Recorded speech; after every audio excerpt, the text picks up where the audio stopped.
అధచ్చేత్వమిమం ధర్మ్యం సంగ్రామం న కరిష్యసి తతః స్వధర్మం కీర్తించ హిత్వా పాపమవాప్స్యసి. అతః చేత్వమిమం ధర్మ్యం సంగ్రామం న కరిష్యసి తతః స్వధర్మం కీర్తించ హిత్వా పాపమవాప్స్యసి. అధచ్చేత్వమిమం ధర్మ్యం సంగ్రామం న కరిష్యసి తతః స్వధర్మం కీర్తించ హిత్వా పాపమవాప్స్యసి. అథ ఇక త్వం నీవు ఇమం ఈ ధర్మమును అంటే ఇమం ఈ ధర్మ్యం అంటే ధర్మయుక్తమైనటువంటి ధర్మస్వరూపమైనటువంటి సంగ్రామం యుద్ధమును నా కరిష్యసి ఈ ధర్మయుద్ధమును చేయకుందువేని ఒకవేళ చేయకపోతే తతః అందువలన స్వధర్మం నీ సొంత ధర్మము అంటే నీవు చేయవలసినటువంటి నీ బాధ్యతలు కర్తవ్యము సొంత ధర్మము ఏదున్నదో అది కీర్తించా నీ యొక్క కీర్తిని హిత్వా విడిచి పాపమును అవాప్స్యసి పొందగలవు. ఇంతకు ముందు అనేక శ్లోకాలు చెప్పినప్పుడు చెప్పుకున్నాం. పూర్వీకులైనటువంటి మన పెద్దలు రచించినటువంటి గ్రంథములన్నీ కూడా భారతదేశానికి సంబంధించినటువంటివి.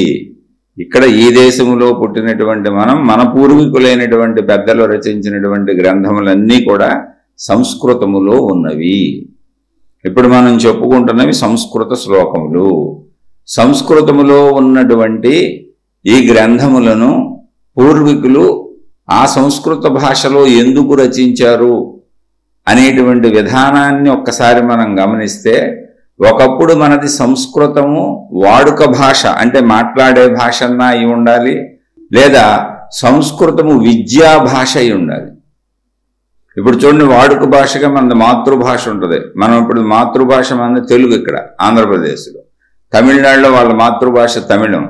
మాతృభాష అంటే ఏంటి అంటే ఎవరూ నేర్పకుండా సహజముగా పుట్టి పెరిగిన వాతావరణంలో చుట్టూ మాట్లాడుతున్న వాళ్ళని చూసి బిడ్డ సహజముగా ఆ భాషను మాట్లాడటం మొదలు పెట్టేస్తారు ఎవరైనా. అది మాతృభాష అంటే నేర్చుకోవలసిన అవసరం లేదు, ఇతర భాషల్ని నేర్చుకోవాలి. ఒకప్పుడు సంస్కృత భాష వాడుక భాష అయి ఉండాలి, ఎందుకంటే గ్రంథాలన్నీ సంస్కృతంలో ఉన్నాయి. లేదా అప్పుడు విద్యా భాష అయి ఉండాలి, అంటే అప్పుడున్నటువంటి పరిస్థితుల్లో మొత్తము ఈ సంస్కృతము అందరికీ అర్థమయ్యేలా విద్యలలో ఉండాలి, విద్యా భాషగా ఉండాలి. చదువుకున్న వాళ్ళంతా సంస్కృతాన్నే చదువుకున్న వాళ్ళు అయి ఉండాలి. అందుచేత గ్రంథములన్నీ సంస్కృతంలో ఉన్నాయి. ఇప్పుడు ఎందుకండి ఈ భాషలు మారిపోయినాయి? అసలు ఆ సంస్కృత గ్రంథాలు ఇప్పుడు ఎందుకు మళ్ళీ ఎవరి మాతృభాషలు వాళ్ళ భాషల్లోకి ట్రాన్స్లేట్ చేయబడినాయి, అంటే తర్జుమా చేయబడినాయి. ఇప్పుడు మనం సంస్కృత శ్లోకాన్ని చెప్పుకొని దానికి తెలుగులో అర్థం చెప్పుకుంటున్నాం. అలాగే భారతదేశంలో ఉన్నటువంటి అన్ని మాతృభాషల్లోకి, ప్రపంచంలో ఉన్నటువంటి అన్ని భాషలలోకి ఈ భగవద్గీత ఇలా శ్లోక రూపంలో చెప్పబడి, అంటే శ్లోకం కూడా ఇప్పుడు ఎలా రచించబడింది? ఇప్పుడు నేను చదువుతున్న శ్లోకం సంస్కృతంలో లేదు, నాకు సంస్కృతం రాదు, తెలుగులో సంస్కృతముగా రచించబడింది. అంటే సంస్కృతంలో ఎలా ఉంటుందో అలా తెలుగులో శ్లోకం రచించబడి దాని అర్థము పూర్ణ తెలుగులో చెప్పబడింది. దాని ఆధారం చేత నేను మీకు చెబుతున్నా, నేను సంస్కృతం నేర్చుకోలే, సంస్కృతం నాకు రాదు. ఇలా మొత్తం మన గ్రంథాలన్నీ కూడా వారి వారి మాతృభాషలలో సంస్కృతం యొక్క ఉచ్చారణ ఏదుందో దాన్ని వాళ్ళ వాళ్ళ మాతృభాషలలో లిఖించి దాని యొక్క అర్థమును మళ్ళీ వాళ్ళ వాళ్ళ మాతృభాషల్లో చెప్పారు. అంటే ఉచ్చారణ సంస్కృతం ఉంటుంది, అర్థం మాతృభాష మంది. ఇప్పుడు మనం తెలుగు కాబట్టి తెలుగులో, మిగిలిన వాళ్ళు ఆయా భాషల్లోకి తర్జుమా చేసుకున్నారు. అయితే ఈ సంస్కృత భాష నశించిపోవడానికి కారణం ఏంటంటే, పరంపరగా వస్తున్నటువంటి మన సంస్కృతిలో ఈ దేశం మీద అనేక ఇతర దేశాల వాళ్ళు దండయాత్రలు చేశారు. అలా దండయాత్రలు చేసిన వాళ్ళు ఇక్కడ ఉన్నటువంటి విద్యా భాష అయినటువంటి గురుకుల పాఠశాలలు ఏమున్నాయో, చదువు చెప్పేటువంటి విద్యాలయాలు ఏమున్నాయో ఆ విద్యా విధానం మొత్తాన్ని రూపుమాపి వాళ్ళ విద్యా విధానాలు దీనిలో చొప్పించారు. ఎందుకనంటే వాళ్ళు చెప్పేవి, వాళ్ళు మాట్లాడేవి, వాళ్ళు మనతో చేయించాలనుకున్నవి. ఎందుకంటే మనం ఆక్రమించారు కదా, మనకు అర్థం అవ్వాలి, మనం వాళ్ళు చెప్పినట్టు చేయాలి, వాళ్ళ కింద మనం బతకాలి కనుక బానిసలుగా వాళ్ళ భాషలు మనకు నేర్పారు, మన భాషను తీసేశారు. అందువలన సంస్కృతం అనేటువంటి భాష ఈ దేశంలో ప్రజలకు అందకుండా పోయింది. తర్వాత మళ్ళీ డెమోక్రసీ వచ్చేసింది, అంటే ప్రజాస్వామ్యం వచ్చేసింది, వాళ్ళు పోయారు. తర్వాత అనేక యుద్ధాలు జరిగినాయి. యుద్ధాలంటే పోరాటాలు జరిగినాయి, స్వాతంత్ర పోరాటాలు జరిగినాయి. ఆయా భాషల వాళ్ళు ఈ దేశాలు వదిలిపెట్టి వెళ్ళిపోయారు. అయినా కూడా వాళ్ళ సంస్కృతిని పట్టుకొని అదే నడుస్తుంది. ప్రపంచవ్యాప్తంగా ఇప్పుడు ఆ భాషలే నడుస్తుంది. ఇప్పుడు ప్రపంచవ్యాప్తంగా ఇంగ్లీష్ నడుస్తుంది ఎక్కువ. ఇంకా కొన్ని భాషలు ఉన్నాయి, అనేక భాషలు ఉన్నాయి. ఏ దేశానికి ఆ దేశానికి భాషలు ఉన్నాయి, వాళ్ళ మాతృభాషలు ఉన్నాయి. కానీ ఇంగ్లీష్ వస్తే ప్రపంచం అంతా తిరగచ్చు. అలాగే ఫ్రెంచ్ అని, జర్మనీ అని ఇవి ఎక్కువగా వాడుకలో ఉంటాయి. అవి వస్తే ప్రపంచం తిరగచ్చు. కొన్ని దేశాలన్నీ ఎక్కువ ఫ్రెంచ్ మాట్లాడతాయి, కొన్ని జర్మనీ మాట్లాడతాయి. ఇంగ్లీష్ బాగా ఎక్కువగా మాట్లాడబడే భాష, ప్రపంచం అంతా తిరగచ్చు. హిందీ వస్తే భారతదేశం అంతా తిరగచ్చు, ఇంచుమించు కొంచెం తెలుస్తుంది. ఇంగ్లీష్ వచ్చినా భారతదేశంలో చదువుకున్న వాళ్ళతో తిరగచ్చు. మాతృభాష మన రాష్ట్రం వరకే పనిచేస్తుంది. అంటే ఇలా భాష ఇలా వచ్చింది. అయితే ప్రపంచవ్యాప్తంగా అందరూ ఆ భాషలను ఆదరించడం వలన ఇప్పుడు సంస్కృతాన్ని ఎవరు ఆదరించకపోవటం వలన, అంటే అది వాడుక భాషగాను లేదు, విద్యా భాషగాను లేదు. మనం ఒకవేళ నేర్చుకున్నా ఈ గ్రంథాలు చదువుకోవడానికి ఉపయోగపడుతుంది తప్ప జీవనంలో దాని యొక్క ఉపయోగత ఎక్కడా ప్రపంచంలో లేదు కనుక ఎవరు ఈ భాష నేర్చుకోవట్లేదు. కానీ ఈ భాష చిన్నతనం నుంచి కనీసం మన దేశంలోనైనా సరే స్కూల్లో, విద్యాలయాల్లో తప్పనిసరిగా సంస్కృతం నేర్పించడం అనేది జరిగితే మొత్తం మళ్ళీ మన సాహిత్యం అంతా, మనకు పూర్వీకులు అందించినటువంటి ఆధ్యాత్మిక జ్ఞానం అంతా కూడా అద్భుతమైనటువంటి ఆత్మజ్ఞానం, భక్తి జ్ఞానం, మొత్తం అన్ని రకాల జ్ఞానం అద్భుతంగా గ్రంథాల్లోంచి మనం గ్రహించవచ్చు. ఇంట్రెస్ట్ ఉన్నవాళ్ళు ఇప్పుడు ఏంటంటే ఆధ్యాత్మికత పేరుతో ఆసక్తి ఉన్నవాళ్ళు, ఆ సాధన చేసుకోవాలనుకున్న వాళ్ళు తర్జుమా చేయబడిన పుస్తకాల్లోంచి తెలుసుకుంటున్నారు తప్ప స్వయంగా భాష రాదు. ఇప్పుడు మీకు చెబుతున్న నాకు కూడా ఆ సంస్కృత భాష రాదు. అయితే ప్రత్యేకంగా కావాలని ఆసక్తి ఉండి నేర్చుకోవచ్చు. నేర్పేటువంటి గురువులు ఉన్నారు, నేర్పేటువంటి ఇప్పుడు విద్యాలయాలు, కొన్ని సంస్థలు ఇవి నేర్పుతున్నాయి. కానీ ప్రాపంచిక విషయాలలో ఈ భాష ఉపయోగపడకపోవడం వలన ఇప్పుడు పెద్దలు, తల్లిదండ్రులు కూడా వాళ్ళ పిల్లలకి ప్రాపంచికమైన విషయాల్లో ఉపయోగపడే భాషలో చదువులే చెప్పించాలనుకుంటున్నారు. కానీ ఇది ఆత్మజ్ఞాన సంబంధిత విషయం. ఇది మొత్తం మన చరిత్రని చెప్పేస్తుంది. మన శరీరాన్ని, మన మనసుని, మన బుద్ధిని, మన ఆలోచనల్ని, మన యొక్క అనంతత్వ స్వరూపాన్ని, విశ్వస్వరూపాన్ని, మనం అనంత ఆత్మస్వరూపులం అనేటువంటి జ్ఞానాన్ని అందిస్తుంది. కానీ ఆ వైపు వెళ్ళాలి అన్న ఆసక్తి ఉండాలిగా. ఆ వైపు వెళ్ళాలన్న ఆసక్తి ఉంటే ఒకవేళ నిజంగా మనం ఈ భాష నేర్చుకోకపోయినా, నేర్చుకుంటే చిన్నతనం నుంచి మంచిదని ఎందుకు చెప్పానంటే స్వతహాగానే ఇవన్నీ వచ్చేస్తాయి. ఈ గ్రంథాలన్నీ స్వయంగా పఠించుకోవచ్చు ఎవరికాళ్ళు. ఇప్పుడు నేర్చుకోకపోయినా చక్కగా తెలుగు అర్థాలు వచ్చినాయి, ఎంతోమంది మహానుభావులు వీటికి వ్యాఖ్యానాలు చెప్పారు, అవన్నీ ఇంటర్నెట్లోకి వచ్చినాయి, యూట్యూబుల్లోకి వచ్చినాయి. చక్కగా మీరు వారు చెప్పినటువంటి వ్యాఖ్యానాలు విని మీలో మీరు సాధనలు చేసుకొని తరించుకోవచ్చు. అందులో డౌట్ ఏం లేదు. తరించడానికి ఎటువంటి అభ్యంతరం లేదు, మోక్షం పొందడానికి అసలు ఎటువంటి బాధ లేదు. ఎందుకంటే దాన్ని అందించేటువంటి మహాత్ములు అనేక రకాలుగా, అనేక విధాలుగా, అనేక తీరులుగా దాన్ని అందించే ప్రయత్నం చేశారు. లక్షల వేల గ్రంథాలు ఉన్నాయి. అవన్నీ అందరి మాతృభాషల్లోనూ ఆసక్తి ఉన్న వాళ్ళకి అందుబాటులో ఉన్నాయి. ఇప్పుడు ఇదంతా ఎందుకు చెప్పానంటే ఈ శ్లోకం చదువుకొని మనం అర్థం చెప్పుకుంటున్నాం కదా. సామాన్యులు ఎవరైనా, అంటే చదువు రాని వాళ్ళు, మామూలు వాళ్ళు, వాడుక భాషలో ఉండి దీన్ని వినేవాళ్ళు ఉంటే వాళ్ళకి అర్థం అవటం కోసం అక్కడక్కడ మధ్య మధ్యలో ఒక్కొక్క శ్లోకంలో దీని వివరణ చెప్పుకుంటూ వస్తున్నాయి. ఈ కారణం చేత ఈ భాష అంతరించిపోయింది. ఇది ఇప్పుడు కొంతమంది దగ్గరే ఉంది. ప్రత్యేకంగా ఈ సంస్కృతిని నిలపాలి అని ప్రయత్నిస్తున్న ఎవరున్నారో వాళ్ళ దగ్గర మాత్రమే ఈ భాష ఇప్పుడు నిలుపుతున్నారు. వాళ్ళ దగ్గర మాత్రమే వాళ్ళ సంస్థలు పెట్టి కొంచెం ప్రజలకి నేర్పుతున్నారు. అది కూడా ఆసక్తి ఉన్న వాళ్ళకి. కానీ మొత్తంగా విద్యాలయాల్లో పెట్టేసి ఇది భారతదేశ సంస్కృతికి సంబంధించిన భాష కనుక సంస్కృతి అనే పదం కూడా ఈ సంస్కృతం నుంచి వచ్చిందే. అసలు సంస్కృతం అంటే నిన్ను నిరంతరం సంస్కరించేది. అద్భుతమైన భాష ఇది. దాని నుంచి వచ్చేది సంస్కృతి, దాని నుంచి వచ్చేది సంస్కారం. అసలు ఆ భాషలోనే అద్భుతం ఉంది. అసలు మిగిలిన భాషలన్నింటికి కూడా మూల భాష సంస్కృతమే అనేటువంటి విషయం కూడా కొంతమంది చెబుతున్నారు మేధావులు. అయితే అది ఎంతవరకు అనేది నాలాంటి అల్పులకు తెలియదు అనుకోండి. అందుకని ఎవరైనా సామాన్యులకి ఇది అర్థం అవటం కోసం చెబుతున్నా అంతే. నేను ఇంట్రెస్ట్ ఉన్నోళ్ళు నేర్చుకోవచ్చు, నేర్చుకోకపోయినా అర్థం పట్టుకుంటే చాలు, చక్కగా సాధన చేసుకోవచ్చు. మీరు ఆత్మజ్ఞాన సాధన చేయడానికి మీరు మనిషి అయి ఉంటే చాలు. మీకు కొంచెం చెవులకు వినికిడి శక్తి ఉంటే చాలు. మీకు సామాన్యమైందే ఏమీ లేదు. ఇది చక్కగా అర్థం తెలుసుకొని మన సాధన మనం చేసుకోవటమే. వెనుకిడి శక్తి ఉంటే ఏంటి అంటే, వెనుకిడి శక్తి వలన మనం ఎవరైనా చెప్పిన విషయాన్ని గ్రహించి సాధన చేసుకోవడానికి, దాన్ని అర్థం చేసుకోవడానికి, సందేహాలు వస్తే అడిగి తీర్చుకోవడానికి ఉపయోగం ఉంటుంది. ఆత్మజ్ఞానం అని కానీ జ్ఞానం అని కానీ మనం వెళుతున్న మార్గం ఏదైతే ఉందో ఆధ్యాత్మికత, దానికి విపరీతమైనటువంటి తెలివి ప్రజ్ఞలతో పనేం లేదు. దాన్ని అర్థం చేసుకొని ఆచరణలోకి తీసుకోవడం, అది మనో సంబంధితమైనది, అంతరంగ సంబంధితమైనది. ప్రపంచంలోకి వెళ్ళి మనం ఏదో పెద్దగా ఏదో చేసేయాలనే విషయాలకు సంబంధించింది అసలు కాదు. ప్రాపంచిక విషయాలన్నీ దేహపరమైనవి, ఇంద్రియపరమైనవి.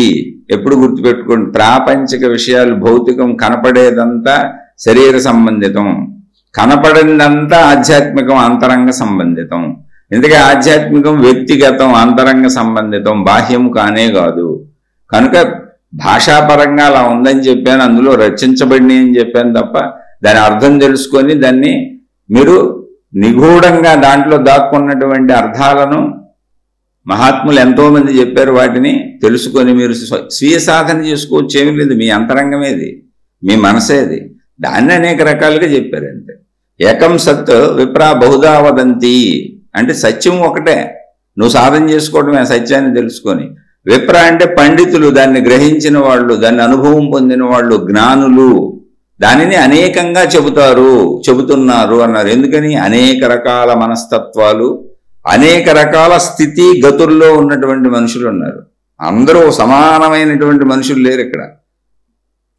వయసు రీత్యా కానీ, బుద్ధి రీత్యా కానీ, జ్ఞాన రీత్యా కానీ, అవగాహన సామర్థ్యం రీత్యా కానీ అందరూ కూడా అనేక స్థితుల్లో ఉన్న మనుషులు ఉన్నారు. ఇప్పుడే తెలుసుకుంటున్న వాళ్ళు ఉన్నారు, కొంచెం తెలుసుకున్న వాళ్ళు ఉన్నారు, ఇంకొంచెం తెలుసుకున్న వాళ్ళు ఉన్నారు, ఇంకొంచెం తెలుసుకున్న వాళ్ళు ఉన్నారు, దాన్ని అనుభవం పొందిన వాళ్ళు ఉన్నారు. ఎవరెవరికి ఎక్కడెక్కడ ఏ స్థాయిల్లో చెప్పాలో ఆయా స్థాయిల్లో చెప్పబడింది. అదే ఏకం సత్ విప్ర బహుదా వదంతి.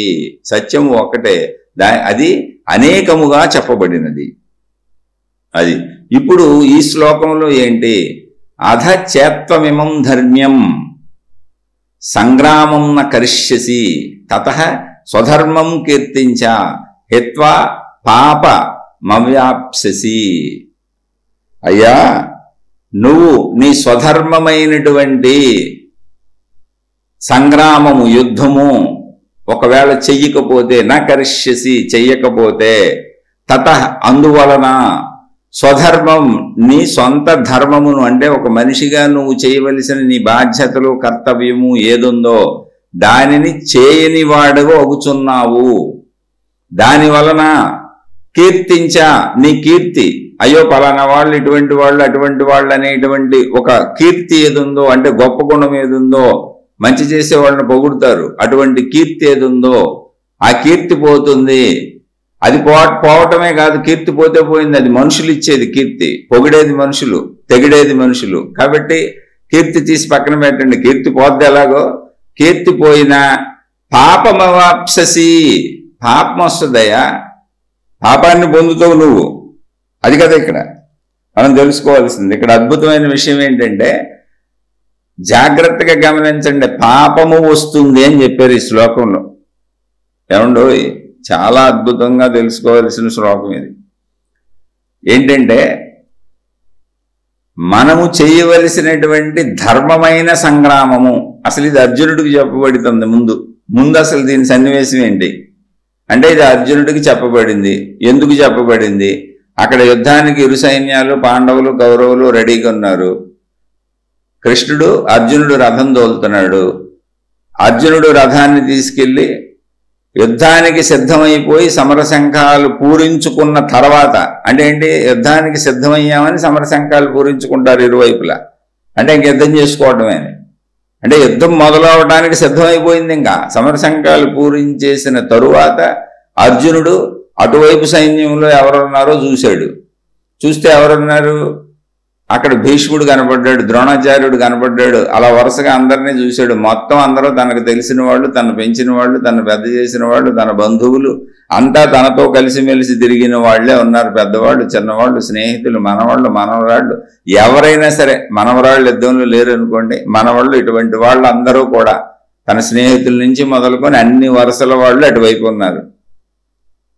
ఇటు తన వైపు ఎవరున్నారు, అటు తన వైపు అలాగే ఉన్నారు. అందరూ తెలిసిన వాళ్లే. ఎందుకు అందరూ తెలిసిన వాళ్ళు అయ్యారు అంటే, వాళ్ళు సొంత అన్నదమ్ములు అవటం వలన వీళ్ళు వాళ్ళు, అటు కౌరవులు పాండవులు సొంత అన్నదమ్ములు బిడ్డలే కనుక అందరూ కలిసి పెరిగిన వాళ్లే. ఈ వీళ్ళ బంధువులు వాళ్ళ బంధువులు, వాళ్ళ బంధువులే వీళ్ళ బంధువులు. బంధువులు కొత్తగా ఎవరూ లేరు. వాళ్ళని వీళ్ళని పెంచిన వాళ్ళు అందరూ ఒకటే. కాబట్టి ఇప్పుడు అందరూ ఒకటే. ఇక్కడ గమనిస్తే సంగ్రామం ఎవరెవరి మధ్య వస్తుంది అంటే జాగ్రత్తగానండి, సొంత వాళ్ళ మధ్య వస్తుంది. ఎవరికి, ఇది మనకే చెప్పబడింది. అక్కడ యుద్ధం ఏంటి, అక్కడ సంగ్రామం తమ వాళ్ళ మధ్య వచ్చింది.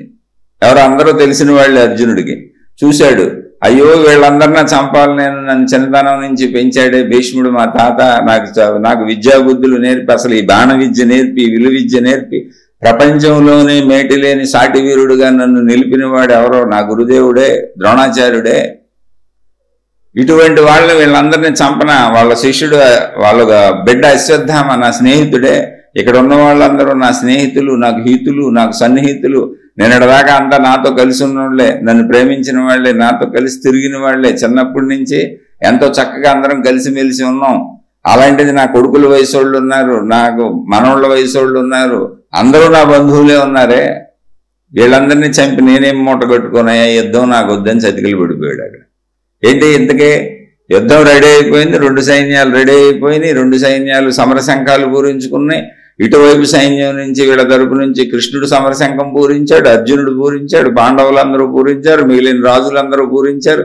సమరశంఖం పూరించే వరకు కూడా ఉత్సాహంగానే ఉన్నాడు అర్జునుడు. సమరశంఖం పూరించే సిద్ధం చేయాల్సిన సమయం వచ్చేటప్పటికి ఎదురుగా ఉన్న వాళ్ళని చూసి మోహంతో, అయ్యో నా వాళ్ళనే భావంతో, అయ్యో ఈ మనుషులు చచ్చిపోతారే, ఇంతమంది చచ్చిపోతారు, అటుగాని ఇటుగాని యుద్ధం జరిగితే లక్షల మంది చనిపోతారే, ఈ లక్షల మంది నాకు సంబంధించిన వాళ్లే కదా, ఎంతమంది చనిపోయినాక ఆ రాజ్యం నాకెందుకు, అది రక్తపు కూడు అవుతుంది కదా, ఆ రక్తపు కూడు నాకు వద్దు, మేము భిక్షాన్నం తిని బతుకుతాం, అసలు మాకు ఒకవేళ కాదు తప్పదు అంటే నేను యుద్ధం మానేస్తాను, వాళ్లే నన్ను చంపేస్తారు, నేను చనిపోతానని చతికిలు పడిపోయి ఏడుస్తూ దుఃఖిస్తూ కంటి వెంట నీరు కారిపోతూ, కృష్ణ నా మనసు మూఢత్వాన్ని పొందేసింది. జాగ్రత్తగా గమనించండి, ఆయనే చెప్పాడు. ఇక్కడ నా మనసు మూఢత్వాన్ని పొందింది. ఎందుకు మూఢత్వాన్ని పొందింది అంటే, అక్కడ ఒక ధర్మ సంకటం ఉంది. యుద్ధం చేయనని ఈయన అంటున్నాడే, అసలు యుద్ధానికి కారకుడు ఈయన కాదు. యుద్ధం చేస్తానని ఈయన ఎప్పుడు అనలేదు. మొదటి నుంచి పాండవులు మేము యుద్ధం చేయము, యుద్ధం మాకు ఇష్టం లేదని చెబుతూనే ఉన్నారు. కానీ యుద్ధం తప్పనిసరి అయింది. దీనికి ముందు శ్లోకంలో కృష్ణ భగవానుడు చెప్పారు, నువ్వు కోరుకోకుండా యథాలాపంగా దానంతటది వచ్చి ప్రాప్తించినటువంటి ఒకవేళ యుద్ధం ఉంటే, అటువంటి యుద్ధం క్షత్రియుడైన వాడికి స్వర్గ సుఖాలను, స్వర్గ ద్వారాలను తెరిచినటువంటిది. ఎందుకంటే నువ్వు వీరుడివి, క్షత్రియుడివి, నీ స్వధర్మం, నువ్వు నీ రాజ్యాన్ని రక్షించడం, నీ రాజ్య ప్రజలను రక్షించడం. కనుక నువ్వు యుద్ధం చేసి చక్కగా నీ వీరత్వంతో నువ్వు ఎలైనా గెలుస్తావు. ఎందుకంటే నువ్వు వీరుడివి, ధర్మపరుడివి. యుద్ధం నువ్వు కోరుకోవటం లేదు, నువ్వెవరిది ఆక్రమించటం లేదు. నీది ఆక్రమణకు గురైన దాన్ని వాళ్లే వచ్చి నీతో యుద్ధం పెట్టుకుంటుంటే ఇప్పుడు నువ్వు రక్షించుకుంటున్నావు అంటే నీకు భగవంతుడు ఇచ్చిన అవకాశం ఇది దానంతటది వచ్చిన అవకాశము. ఈ అవకాశాన్ని వినియోగించుకుని యుద్ధం చేసి వాళ్ళని ఓడించి చక్కగా నీ రాజ్యాన్ని నువ్వు పొందితే, నీ ప్రజల్ని, నువ్వెంత మంచివాడివి, చనిపోతానంటున్నావు, యుద్ధం చేయనంటున్నావు, ఎందుకు ఇంతమంది చచ్చిపోవటం అంటున్నావు, భిక్షాన్నం తింటానంటున్నావు, ఏంటి అధర్మ పరులను కూడా చంపనంటున్నా మంచివాడివి, అధర్మ పరుల చేతిలోనే చచ్చిపోతానంటున్నంత మంచివాడివి. ఇటువంటి మంచివాళ్ళైనటువంటి పాండవులైనటువంటి మీరు, మీ అన్న ధర్మరాజు అసలు ఆయన అసత్యం అనేదే ఎరుగనటువంటి వ్యక్తి. అటువంటి వాడి పరిపాలనలో, మీ పరిపాలనలో ప్రజలెంతో హాయిగా ఉంటారు. కాబట్టి నువ్వు యుద్ధం చేయటం క్షత్రియుడుగా నీ ధర్మము, అది కూడా యథాలాపంగా వచ్చింది, నువ్వు కోరుకొని వచ్చినటువంటి యుద్ధం కాదు. ఆ యుద్ధం దానంతటది తయారై వచ్చిన యుద్ధం, సృష్టి ఏర్పరిచిన యుద్ధం. కాబట్టి నువ్వు నీ కర్తవ్యాన్ని నిర్వహించు. అది నీకు ఎటువంటిదంటే స్వర్గద్వారము. కర్తవ్యాన్ని నిర్వహించడం స్వర్గద్వారము అని ముందు శ్లోకంలో చెప్పారు. ఇలా ప్రతి శ్లోకానికి ఒక కనెక్షన్ ఎత్తుక్కోవచ్చు మనం. స్వర్గద్వారము అంటే ఏంటి జాగ్రత్తగా గమనిస్తే మళ్ళీ మనకి ఇక్కడ పాపపుణ్యములు చెబుతున్నారు. ఏంటి పాపపుణ్యములు అంటే అసలు మనకి సాహిత్యాన్ని అంతా అందించింది ఎవరో, అసలు ఇంత జ్ఞాన సంపద మానవులకు అందించింది ఎవరో, అందించినటువంటి ఆ మహానుభావుడు ఎవరో లేదా పూర్వపురుషులు ఎవరో అని ఒక్కసారి వెనక్కి వెళ్ళిపోతే మనకి ఆధారంగా వెనక నుంచి వస్తున్నటువంటి గ్రంథములను కానీ సాహిత్యాన్ని కానీ మనకు అందించినటువంటిది వేదవ్యాస మహర్షి అనేటువంటి పేరుతో దొరుకుతున్నాయి. తర్వాత మనకు తెలియదు, అంతకుముందు మనకు తెలియదు. అంతకుముందు వేదములు ఉన్నాయి, వాళ్ళెవరో పేర్లు తెలియదు, పేర్లు రాసుకోలేదు. వేదాల్లో అసలు పేర్లు ఉండవు. మేము వాటిని దర్శించాము, దర్శనములు అన్నారంటే అంతర్గతములో మనకు చూడండి. ఇప్పుడు జ్ఞానం మనకు కూడా అంతర్గతంలో భావరూపంలో ఒక భావనగా ఉంటుంది. భావోద్వేగాలన్నీ అంతర్గతంలో కలుగుతూ ఉంటాయి. సుఖాలు దుఃఖాలు మనకే కలిగే ఆలోచనలు, మనకు తెలివి ప్రజ్ఞ, ఎలా చేద్దాం అలా చేద్దాం అన్న లోపల అంతర్గతంలో కలుగుతూ ఉంటాయి. అలా వాళ్ళు అసలు ఈ సృష్టి ఏంటి, నేనేంటి, ఈ సృష్టి రహస్యం ఏంటి, నా రహస్యం ఏంటి, ఇదంతా ఏంటి, ఎందుకుంది అని వాళ్ళు చేసిన తపస్సులకు వాళ్ళకి అంతర్గత జ్ఞాన దర్శనం జరిగింది. అందుకే వేదములను దర్శనములను కూడా అంటారు. వాళ్ళు మేము దర్శించామని చెప్పారు. అలా దర్శించిన వాటిని రచించారు కానీ పేర్లు లేవు. అందుకే అవి అపౌరుషేయములు. వాళ్ళు ఏంటంటే అవన్నీ మాకు భగవంతునిచే అంతరంగములో అందించబడినవి. ఎవరా భగవంతుడు? అనంత ఆత్మశక్తి. అందుకని ఆ శక్తిని కూడా వాళ్ళు కనుగొన్నారు. అనంత ఆత్మశక్తి మనకు భిన్నమైనది కాదు, అనంత ఆత్మశక్తి మనలోనే ఉన్నది. అందుకే ఇప్పుడు చూడండి, నేను చెబుతున్నా, ఒకవేళ మీకు అర్థమవుద్ది. ఎవరో మహానుభావుడు చెప్పాడు, నాకు అర్థమైంది. అసలు ఈ చెప్పటము అర్థం అవటం అనే ప్రాసెస్, ఆ గ్రహణ శక్తి ఏది ఉందో అదే అనంత ఆత్మశక్తి యొక్క లక్షణము. ఇచ్ఛాశక్తి, జ్ఞానశక్తి, క్రియాశక్తి. ఇచ్ఛాశక్తి అంటే చెప్పాలనిపించడం, నాకు తెలిసింది ఊరికనే మనకు అర్థానికి దానికి చెబుతున్నా. క్రియాశక్తి అంటే చెప్పటం, జ్ఞానశక్తి అంటే అర్థం అవటం, అర్థం చేసుకోవటం. జ్ఞానం దాన్ని అర్థం చేసుకుంటుంది. అర్థం చేసుకున్న దాన్ని ఇచ్ఛతో చెబుతుంది. అయ్యో నాకు తెలిసింది అందరికీ తెలియాలి ఇది అని ఇచ్ఛతో చెబుతుంది. అది ఇచ్ఛాశక్తి. అదే క్రియాశక్తి. చెప్పేటప్పుడు చెప్పడానికి నోరు కదపాలి, మాటలు రావాలి, భావాలు ఉత్పన్నం అవ్వాలి, భాష కదలాలి. క్రియాశక్తి. ఇది జ్ఞాన లక్షణం. అందుకని ఆ జ్ఞానులైన మహాత్ములు వేదములు అనంతముగా రచించుకుంటూ వచ్చారు. అవన్నీ కూడా ఒక సీక్వెన్స్లో లేవు, ఒక పద్ధతిలో లేవు. ఎవరు ఎప్పుడు వాళ్ళకి దర్శనమైన భావాలను, వాళ్ళ తపస్సులో వాళ్ళు అనుభవించిన భావాలను, వాళ్ళ పరిశోధనలో, వాళ్ళ అన్వేషణలో, వాళ్ళ తపనలో పుట్టిన భావాలను లెక్కిస్తూ వచ్చేసారు. వాళ్ళకి అందుబాటులో ఉన్నది పరంపరగా ముందు చెప్పారు. లెక్కించడానికి కూడా లేదు. గురు శిష్య పరంపర అక్కడ ఏర్పడింది. అప్పుడు కాగితాలు లేవు, కరెంటులు లేవు, ఏమీ కనుగొనలేదు. ఓన్లీ మనుషులు మాత్రమే ఉన్నారు. మనిషి నోటితో చెబితే ఇంకో మనిషి చెబుతూ వినాల్సిందే తప్ప పరికరాలే లేవు. అందుకని గురు శిష్య పరంపర అప్పుడు అవసరమైంది. ఎందుకని పరికరాలు లేవు కనుక. చెప్పేవాడిని గురువు అన్నారు, వినేవాడిని శిష్యుడు అన్నారు, అంతే, ఇంకేం లేదు. అలా విన్నటువంటి శిష్యుడు మళ్ళీ గురువై తన కింద వాడికి చెప్పాడు. మళ్ళీ అలా విన్నటువంటి వాడు గురువై తన కింద వాడికి చెప్పాడు. మళ్ళీ అలా విన్నవాడు గురువై తన కింద వాడికి చెప్పాడు. అలా గురు శిష్య పరంపరగా దాన్ని అర్థం చేసుకున్న వాళ్ళు, తెలుసుకున్న వాళ్ళు తమ పక్క వాళ్ళకి అందించుకుంటూ లక్షల సంవత్సరాల నుంచి ఈ రోజు మన వరకు వచ్చింది. ఆ తర్వాత మధ్యలో ఏం జరిగింది? కాగితాలు కొనుక్కున్నారు. ముందు తాళపత్రాలు అంటే తాటి ఆకుల మీద రాయటం మొదలు పెట్టారు. తర్వాత రాగి రేకుల మీద రాయటం మొదలు పెట్టారు. అలా తయారు చేసుకున్నారు. తర్వాత పేపర్ కనుక్కున్నారు. పేపర్ మీద రాసి లిఖించి ముద్రించి పుస్తక రూపం ధరింపజేయటం మొదలు పెట్టారు. అలా ఇప్పటికే మనకు పుస్తక రూపంలో నడుస్తుంది. ఇప్పుడు పుస్తక రూపం కూడా అక్కర్లేదు, ఎందుకంటే ఇంటర్నెట్లోకి వచ్చే రికార్డింగ్ సౌకర్యం ఉన్నది. ఇంకా పుస్తకాలు లేవు. ఇప్పుడు ఇది శాశ్వతంగా ఇంటర్నెట్లో ఉండిపోద్ది. మనం అలా రికార్డ్ చేసి వదిలేస్తే చాలు. ఎంతమంది ఎప్పుడైనా ఎక్కడైనా మనం చచ్చిపోవచ్చు కాక ఎన్ని తరాలకైనా ఇది ఇలా శాశ్వతంగా ఇంటర్నెట్లో ఉండిపోద్ది. అటువంటి సౌకర్యం ఒకటి కనుక్కున్నారు మనుషులు. అంటే ఇప్పుడు ఇంకా పుస్తకాల పని లేదు, గురువుల పని లేదు. గురు శిష్య పరంపర ఎందుకు వచ్చిందో మళ్ళీ చెప్పే జాగ్రత్తగానండి. నేను ఏ గురువుల్ని తక్కువ చేయట్లేదు, ఏ గురువులు తక్కువ అని అసలు నేను చెప్పట్లేదు. గురు శిష్య పరంపర ఇప్పుడు అసలు అవసరం లేదు. ఎందుకని?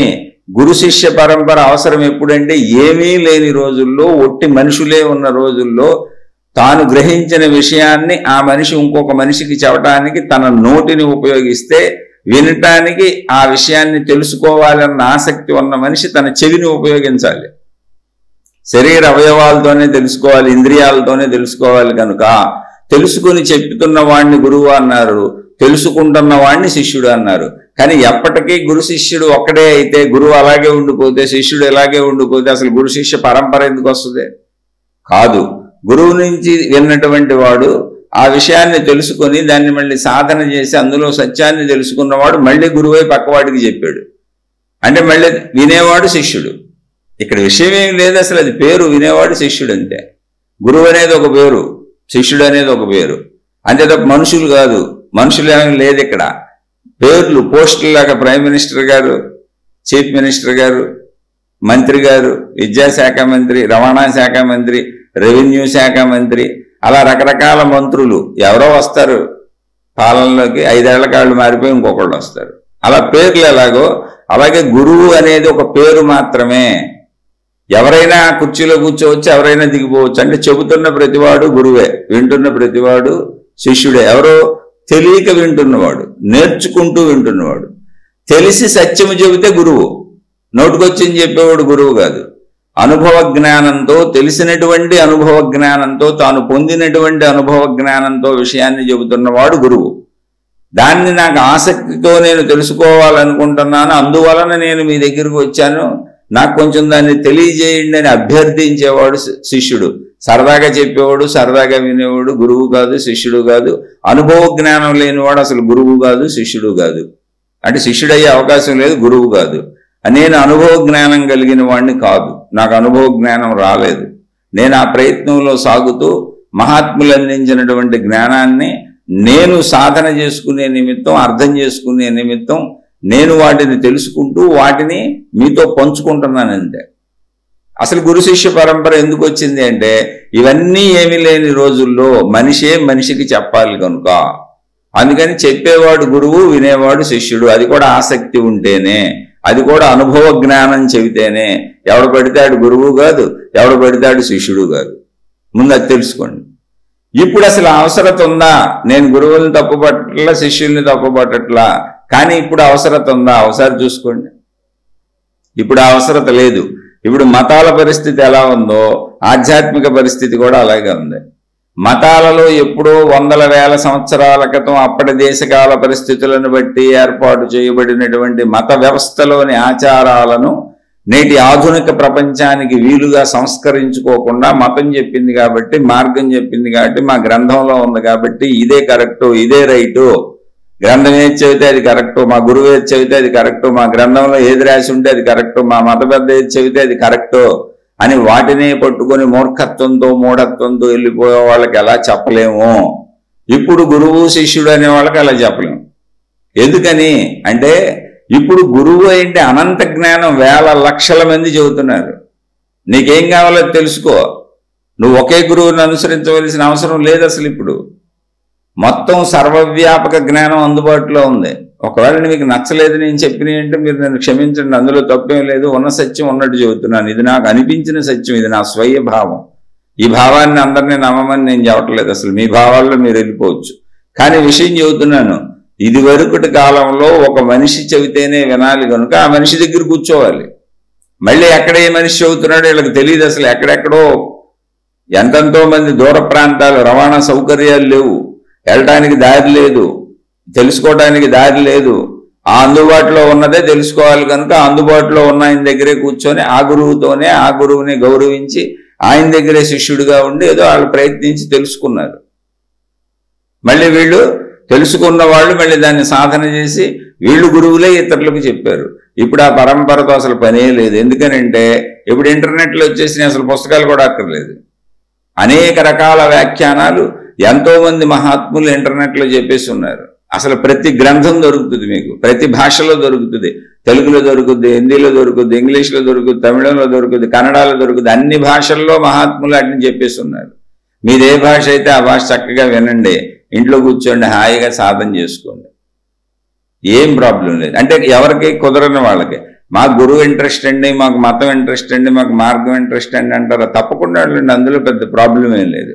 కానీ నాకు కుదరటం లేదు, చక్కగా నేను నేర్చుకోవాలనుకుంటున్నాను, సాధన చేసుకోవాలనుకుంటున్నాను, ప్రశాంతంగా నా ఇంట్లో కూర్చొని నేను సత్యం తెలుసుకొని సాధన చేసుకుంటాను అంటే అద్భుతమైనటువంటి కాలం ఇది.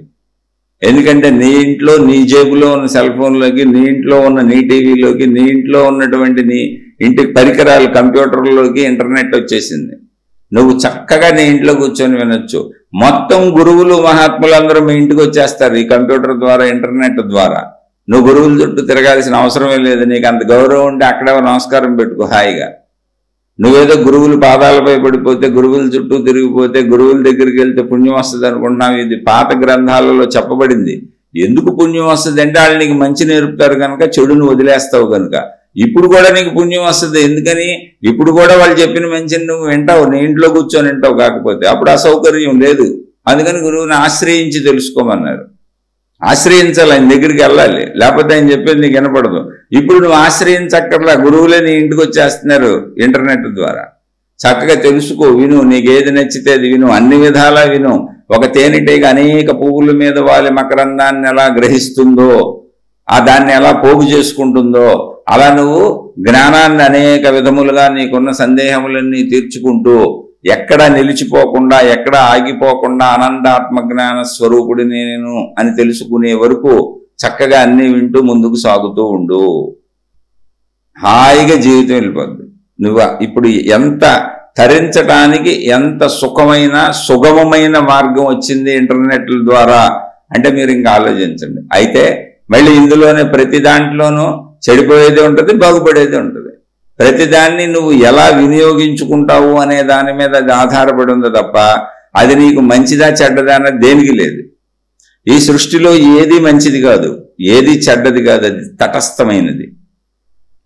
మనిషి వినియోగించుకునే ఉపయోగాన్ని బట్టి అది చెడ్డది మంచిది అవుతా ఉంటుంది. కాబట్టి చెడు మంచి మనిషి చేతిలో ఉంది, పాపపుణ్యములు మనిషి చేతిలో ఉన్నాయి.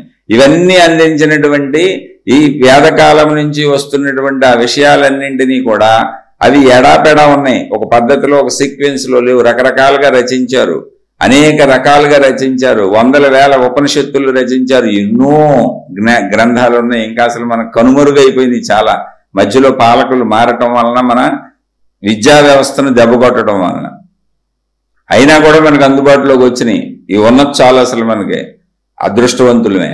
వీటన్నింటినీ వేదములను వేదవ్యాస మహర్షి సరిచేశారు. అన్నింటినీ సీక్వెన్స్ లో పెట్టుకొచ్చారు. సరిచేయటం అంటే ఎలా చదువుకోవాలి ఏంటి అని వాటిని విడదీసి 4 విభాగాలు చేశారు. ఋగ్వేదం, యజుర్వేదం, సామవేదం, అథర్వణ వేదం అని. అక్కడి నుంచి వాటిలోని సారాన్ని ఆయన వాటిని సరిచేస్తూ అదంతా గ్రహించినప్పుడు జ్ఞానం మహాద్భుతంగా ఆయనకు అర్థమైంది. ఆయన ఆత్మజ్ఞాన తత్వాన్ని, అనంతాత్మతత్వాన్ని, నేను అనంతాత్మ స్వరూపమే అన్న ఎరుకును పొందినటువంటి మహనీయుడు. ఆయనకు అర్థమైంది, అయ్యో ఇది సామాన్యులకు అర్థమయ్యేలా లేదు, ఇంకా దీన్ని సామాన్యులకు అర్థమయ్యేలా రకరకాలుగా చెప్పాలని 18 మహాపురాణాలు రచించారు. అంటే 18 మహాపురాణాలు రచించారు. అనేక అద్భుత గ్రంథాలు అందించారు. ఇతిహాసాలు అబ్బో రకరకాలుగా ఎన్నో అందించారు. అక్కడి నుంచి ఆయనతో పాటు కొనసాగిన మహాత్ములు ఎంతో మంది ఉన్నారు. వాళ్ళందరూ ఎన్నో రకాల గ్రంథాలు అందించి సామాన్య మానవుడికి అర్థం అవటానికి అనువుగా అనంత ఆత్మశక్తిని మెట్లు మెట్లుగా కిందకి తీసుకుంటూ వచ్చారు. మనుషులు ఎక్కి వెళ్ళటానికి వీలుగా. ఏ మనుషులు? సామాన్య మనిషి నుంచి అనంత ఆత్మతత్వం వరకు సాగేటువంటి అనేక స్థితుల్లో ఉన్న మనుషులు. అందువల్ల ఇక్కడ కాంట్రవర్సీ లేదు.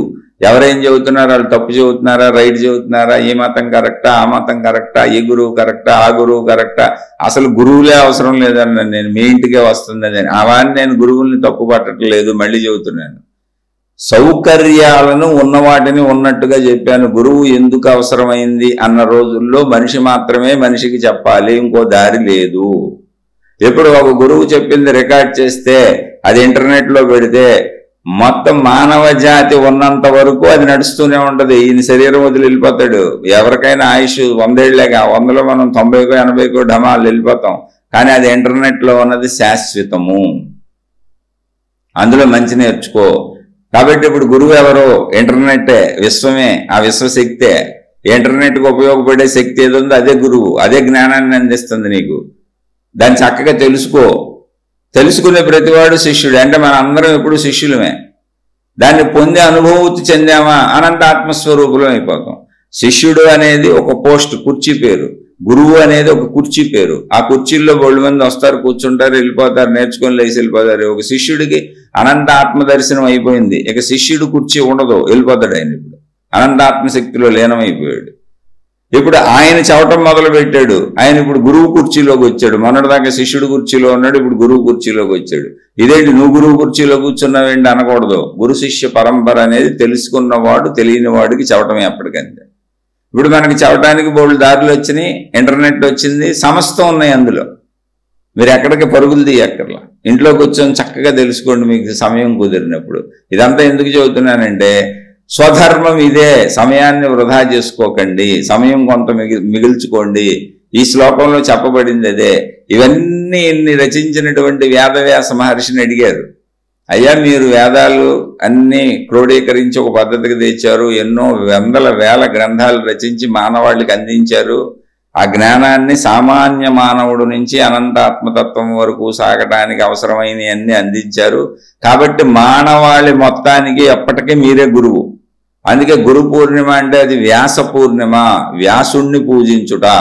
కానీ మనవాళ్ళు ఏంటంటే ఎవరికాళ్ళు ఎవరి గురువునాళ్ళు గురువు అని కూర్చోబెట్టేసి అందరినీ సత్కరించి సన్మానాలు చేస్తున్నారు. కాదు నాయన, వ్యాసుడిని గుర్తు చేసుకోవాలి, వ్యాస మహర్షిని పూజించాలి.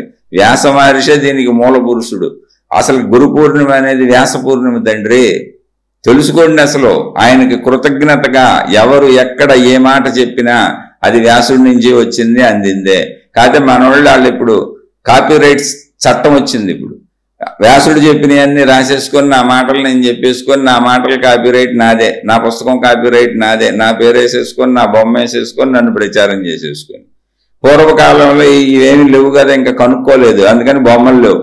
వ్యాస మహర్షి ఎలా ఉంటాడో తెలీదు. ఊహించినటువంటి చిత్రపటాలు వేసుకున్నాం, గీసుకున్నాం, అది కూడా బొమ్మలు గీయటం వచ్చినాక. అందుకని కృతజ్ఞతగా అది వ్యాస పూర్ణిమ, గురు పూర్ణిమ తెలుసుకోండి. ఎవరు కనపెడితే ఆయన కుర్చీల్లో కూర్చోబెట్టి సన్మానాలు చేసేస్తున్నారు. చేయండి, తప్పులేదు. మనుషులను గౌరవించడం ఎప్పుడు మంచిదే. కానీ అసలైన వ్యాసుడిని గుర్తుపెట్టుకోండి సార్, ఇదంతా అందించింది ఆయనేను. అది అసలైన కృతజ్ఞత ఎప్పుడూ ఉండాలి కదా. అందుకని గురు పూర్ణిమను పెట్టారు, వ్యాస పూర్ణిమ అనే పేరుతో. గురు పూర్ణిమ అంటే ఏంటి? వ్యాసుడే గురువు అని. వ్యాస గురు పూర్ణిమది అందరికీ అందించింది ఆయనేనని. సరే, ఓకే, మీరు ఎలా సాగితే అలా సాగండి. నేను ఉన్న విషయాన్ని సత్యాన్ని చెప్పడం వరకు నా పని అంతే. చెప్పాను. నచ్చిన వాళ్ళు వినండి, నచ్చని వాళ్ళు నన్ను క్షమించేయండి. ఇప్పుడు ఆ వ్యాస మహర్షిని అడిగారు, మీరు ఎంత జ్ఞానం చెప్పారు కదా, అందరూ ఇంత జ్ఞానాన్ని చదువుకునే అవకాశం ఉండదు. సామాన్యులు చిన్న చిన్న పనులు చేసుకుంటూ తిరుగుతూ ఉంటారు. వాళ్ళకి జీవించటమే కష్టంగా ఉంటుంది. మరి అటువంటి వాళ్ళకి మీరు ఏమైనా చెప్పగలుగుతారా? ఎంతోమంది చదువుకోని వాళ్ళు ఉంటారు, తెలియని వాళ్ళు ఉంటారు, జీవించటమే కష్టంగా ఉన్న వాళ్ళు ఉంటారు. వాళ్ళకి ఈజీగా తేలికగా ఇంత కష్టపడకుండా, అంటే ఇన్ని గ్రంథాలు చదివే అంత టైం ఉండకపోవచ్చు కదా, వాళ్ళకి ఏమైనా సారంగా ఏమైనా ఒక శ్లోకంలో చెబుతారా అని అడిగారు. అంటే ఆయన అన్నారు, నాయన ఒక్క శ్లోకం ఎందుకు, అర్ధ శ్లోకంలో చెబుతానంటే ఒకే లైన్లో చెబుతానండి. శ్లోకంలో 2 లైన్లు ఉంటాయి, ఒక లైన్లోనే చెబుతానన్నారు. చెప్పండి అయ్యా అని అడిగారు. పరోపకారాయ పుణ్యాయ పాపాయ పరపీడనం. ఇంతేని ఈ ఒక్క వాక్యాన్ని నేను మనుషులకు అర్థం అవ్వటానికి అనేక లక్షల వాక్యాలుగా గ్రంథాలుగా తయారు చేశానని చెప్పారు.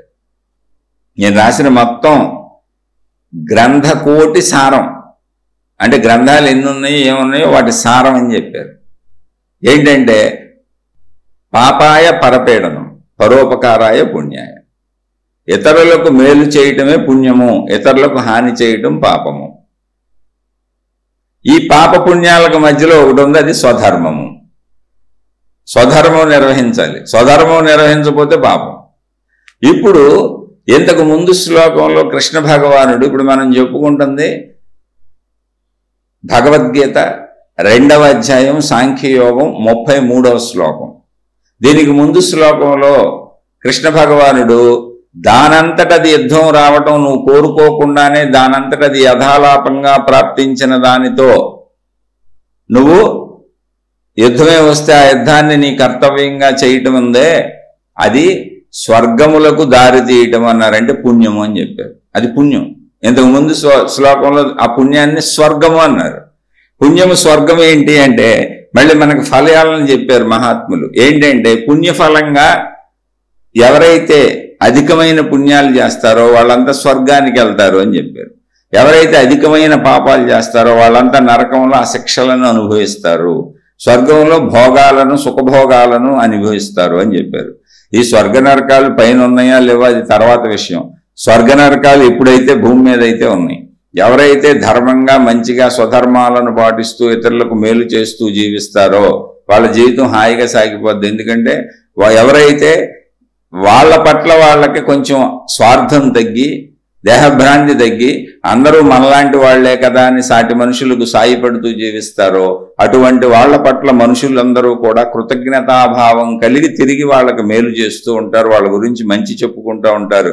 ఆ మంచినే ఇక్కడ కృష్ణ భగవానులు అర్జునుడితో నాయనా స్వధర్మం పాటించబోతే నీ కీర్తి నశిస్తుంది అని చెప్పారు.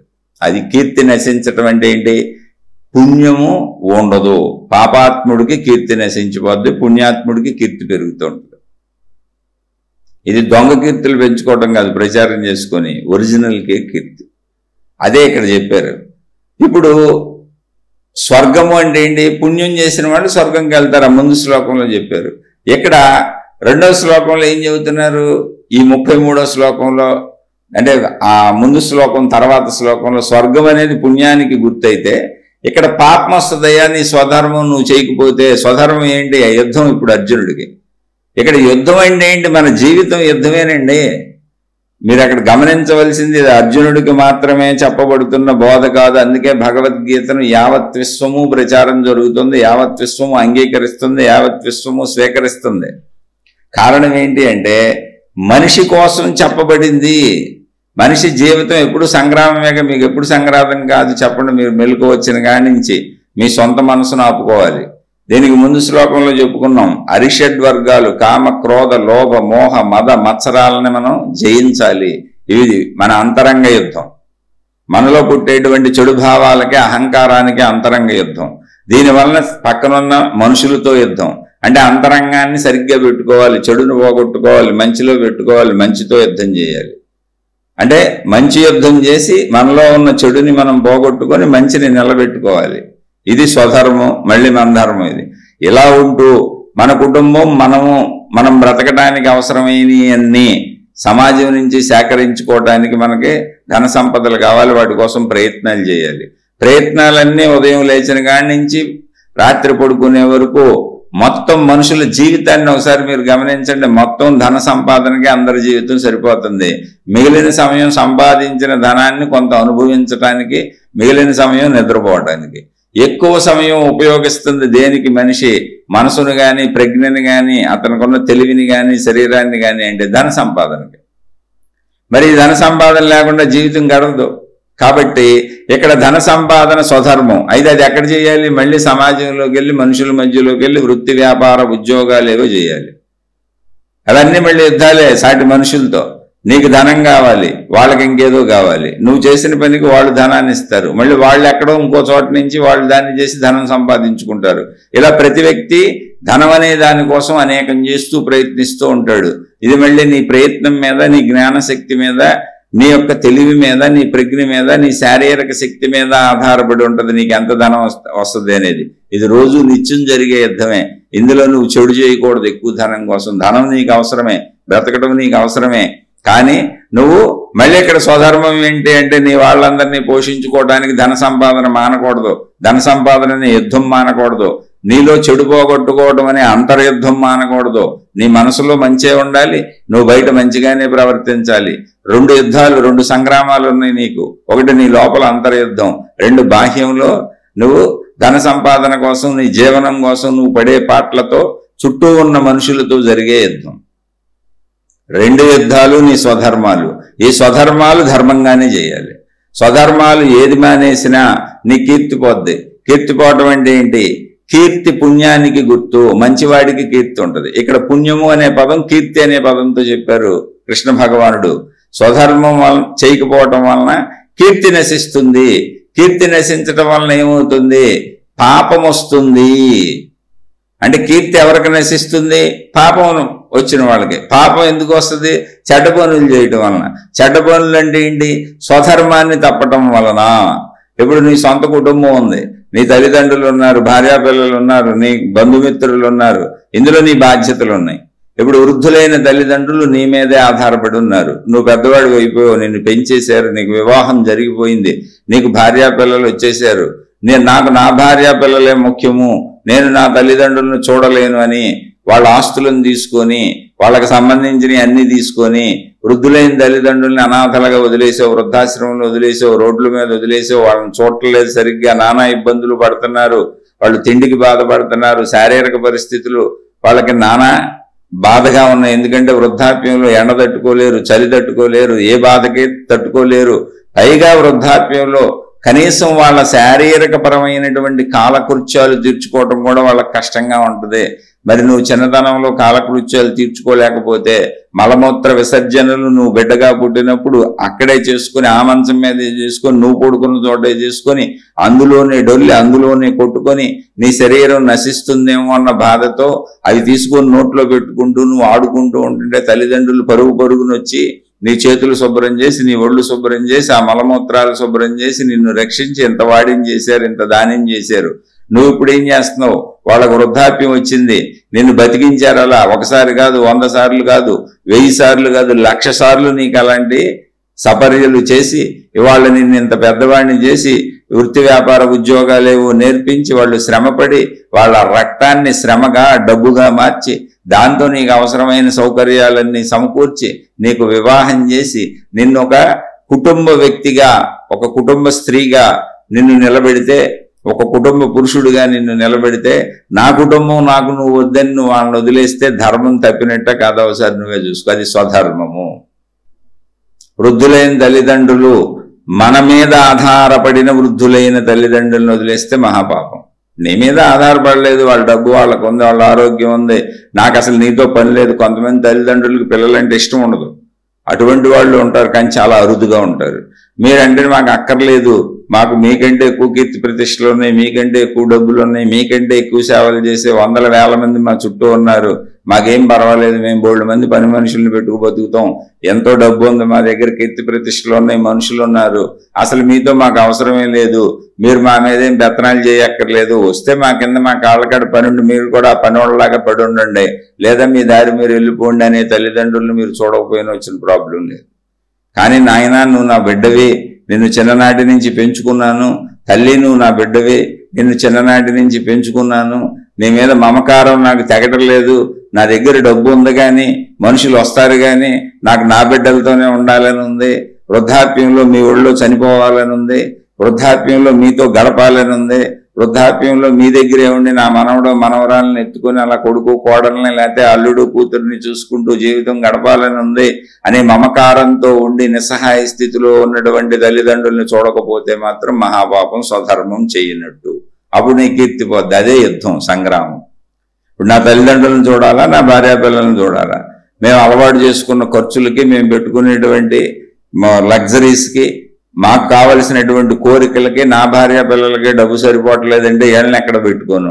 ఒకవేళ డబ్బు మా తల్లిదండ్రులకు ఉంది, పెన్షన్లో వాళ్ళు దాచుకున్నాయో వాళ్ళు పెట్టుకున్నాయో ఉన్నాయన్నా, ఇప్పుడు వీళ్ళకి సేవలు ఎవరు చేస్తారు? వీళ్ళకి సేవలు చేస్తా కూర్చుంటే ఇప్పుడు మా ఆవిడ నేను ఎప్పుడు సుఖపడతాం, నా పిల్లలకి సేవలు ఎప్పుడు చేసుకుంటాను? అందుకని వీళ్ళని తీసుకెళ్లి భార్య రోడ్ల మీద వదిలే మనం తప్పించుకెళ్ళిపోదామంటే నీ స్వధర్మం పోయింది, నీ కీర్తి పోయింది, నీకు పాపం అంటింది. అది అందుకని జీవిత సంగ్రామంలో నీ ధర్మాలన్నీ నువ్వు నిర్వహించాలి. మళ్ళీ చెబుతున్నా, నీ మీద ఆధారపడిన తల్లిదండ్రులను చూడకపోతే మాత్రమే పాపము. నువ్వు అక్కర్లేదన్న తల్లిదండ్రులను చూడకపోతే ఎటువంటి పాపము లేదు. ఈ క్లారిటీ చక్కగా అందరూ తెలుసుకోండి. నువ్వు అక్కర్లేదన్న వాళ్ళని అసలు ఎవరిని చూడక్కర్లా. ఇప్పుడు నువ్వు అక్కర్లేదన్న భార్యను చూడక్కర్లా, నువ్వు అక్కర్లేదన్న భర్తను చూడక్కర్లా, నువ్వు అక్కర్లేదన్న తల్లిదండ్రులను చూడక్కర్లా, నువ్వు అక్కర్లేదు అన్న ఏ బంధాన్ని చూడక్కర్లా. ఎందుకంటే వాళ్ళే చెబుతున్నారు నువ్వు అక్కర్లేదు మాకని. కాదు నువ్వు కావాలి, నువ్వు మాతో ఉండాలి, నువ్వు మమ్మల్ని ఇబ్బంది పెట్టి మోసం చేసి వదిలేసి వెళ్ళిపోతున్నావు, నువ్వు కావాలనుకున్నా అన్నప్పుడు నువ్వు స్వధర్మం పాటించకపోతే తప్పు. కాబట్టి నీ భార్యా పిల్లల్ని వదిలే హక్కు లేదు, నీ భర్త పిల్లల్ని వదిలే హక్కు లేదు. కుటుంబ జీవితంలోకి వచ్చినాక నువ్వు నీ తల్లిదండ్రులు మొదలుకొని నీ భార్యా పిల్లలు, నీ పిల్లల వరకు వాళ్ళందరూ సెటిల్ అయ్యే వరకు నీ ధర్మాలన్నీ చేస్తూ ఈ సంగ్రామం, జీవిత సంగ్రామం నడపాల్సిందే. ఈ జీవిత సంగ్రామం ఎలా నడపాలంటే ధర్మంగా నడపాల్సిందే. అధర్మానికి వెళ్ళకూడదు, మాకు అవసరం కదా అని పక్క వాళ్ళని మోసం చేయకూడదు, మోసం చేసి వస్తువులు ధనము తెచ్చుకోకూడదు, ఇతరులు వాటిని ఆశించకూడదు. అందుకని అంతరంగంలో నీలో ఉన్నటువంటి కామ, క్రోధ, లోభ, మద, మోహ, మత్సరములు అనేటువంటి అరిషడ్వర్గాలనే శత్రువులను నువ్వు లోపల జయించి వాళ్ళతో యుద్ధం చేసి లోపల మంచిని పెంచుకొని బయట ఆ మంచిని ప్రదర్శిస్తూ బయట సంగ్రామం మళ్ళీ స్వధర్మం కరెక్ట్గా చేయాలి. అలా చేయని వాళ్ళ కీర్తి నశించి పాపము వస్తుంది. కీర్తి అనేది ఇక్కడ పుణ్యానికి చిహ్నము. పుణ్యం ఏంటి? స్వధర్మ నిర్వహణ అంతే.